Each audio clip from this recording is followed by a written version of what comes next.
ইনকিলাব মঞ্চের আহ্বায়ক শরীফ ওসমান হাদী হত্যার বিচারের দাবিতে শাহবাগে রাতভর অবস্থান কর্মসূচি করেছে তার দলের নেতাকর্মী ও সমর্থকরা। শুক্রবার জুমার নামাজের পর ঢাকা বিশ্ববিদ্যালয় কেন্দ্রীয় মসজিদ থেকে বিক্ষোভ মিছিল নিয়ে শাহবাগে অবস্থান নেন তারা। এ সময় হত্যাকারীদের দ্রুত বিচারের আওতায় না আনলে আরও বড় কর্মসূচির হুঁশিয়ারি দেন নেতাকর্মীরা। বিস্তারিত শেখর আজাদের রিপোর্টে। হৃদয় ক্ষত হচ্ছে, এতদিন হয়ে গেল তার খুনির বিচার হয় না। এই কান্না ন্যায় বিচারের জন্য। শরীফ ওসমান হাদী চেয়েছিলেন তাকে যদি মেরেও ফেলা হয় তাহলে যেন হত্যার বিচার করা হয়। মৃত্যুর পর অষ্টম দিনে এসে ইনকিলাব মঞ্চের মুখপাত্র শরীফ ওসমান হাদী হত্যার বিচারের দাবিতে রাতভর উত্তাল শাহবাগ।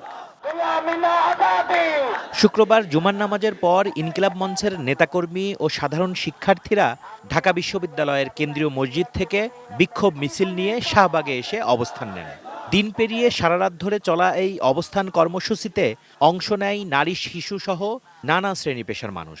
বিচারের গতি নিয়ে ক্ষোভ আক্ষেপ তাদের। আমি বুঝি নির্মাণের শিল্প, সালাম স্টিল বোঝে ডিউরেবিলিটি। সালাম স্টিল, মোস্ট ডিউরেবল স্টিল।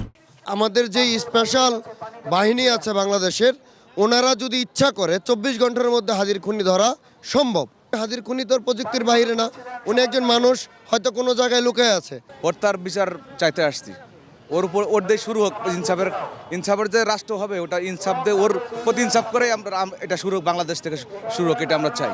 কেন বিচারের মুখোমুখি করতেছে না, এটা হলো সবচেয়ে বড় বিষয়। আর যদি পালিয়ে থাকে তাহলে পালিয়ে থাকার সুনির্দিষ্ট তথ্য তো সরকার দেয় নাই। উনার মতোই বলিষ্ঠ কণ্ঠ আমাদের দরকার, এখানে আসলে হাদিকেই দরকার, কিন্তু আমরা তাকেই হারাই ফেলছি। রাজপথে ইনকিলাব মঞ্চের এই অবস্থান চলবে বিচারের সুনির্দিষ্ট উত্তর না পাওয়া পর্যন্ত। শনিবার দেশবাসীকে শাহবাগে এসে কর্মসূচিতে একাত্মতা প্রকাশের আহ্বান জানিয়েছেন ইনকিলাব মঞ্চের নেতারা। Shekhar Azad, ATN news, Dhaka.